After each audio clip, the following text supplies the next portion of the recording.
So good day, sir. I'm Michi Bambosano, Season 2 Alpha. So to recite about the rule number 35, sound signals and restricted visibility.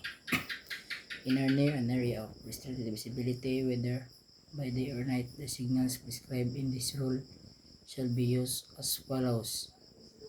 A power-driven vessel making way through the water shall sound at interval of not more than 2 minutes one prolonged blast. There be a power-driven vessel underway but stop and making no way through the water shall sound at interval of not more than 2 minutes. Two prolonged blasts in succession with an interval of about 2 seconds between them. Letter C.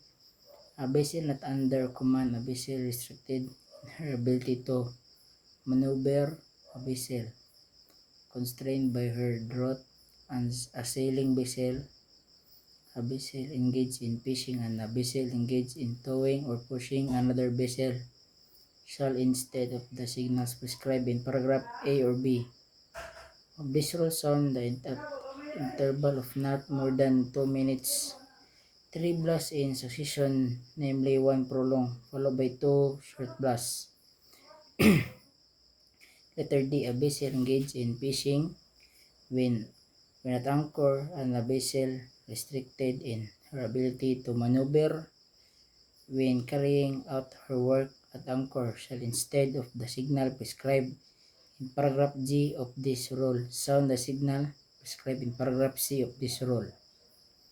Letter A. A vessel towed of, or if more than one vessel is towed, the last vessel of the tow is manned shall, at interval of not more than 2 minutes, sound 4 blasts in succession, namely 1 prolonged followed by their 3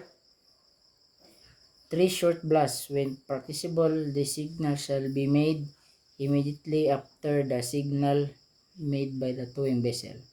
When a pushing vessel being pushed ahead are rigidly connected in a composite unit, they shall be regarded as a power-driven vessel and shall give the signal prescribed in paragraph A or B of this rule.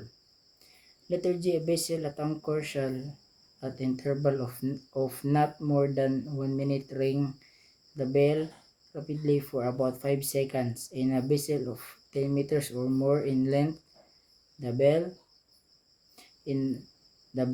shall be sounded in the fore part of the vessel, and immediately after the ring of the bell, the gong shall be sounded rapidly for about 5 seconds in the after part of the vessel. A vessel at anchor may in addition sound 3 blasts in succession, namely 1 short, 1 prolonged, and 1 short blast to give warning of her position and of the possibility of collision to an approaching vessel. Letter H. A vessel aground shall give the bell signal, and if required, the gong signal prescribed in paragraph G of this rule, and shall in addition give 3 separate and distinct strokes on the bell immediately before and after the rapid ring of the bell. A vessel aground in addition sound an appropriate whistle signal. Letter I.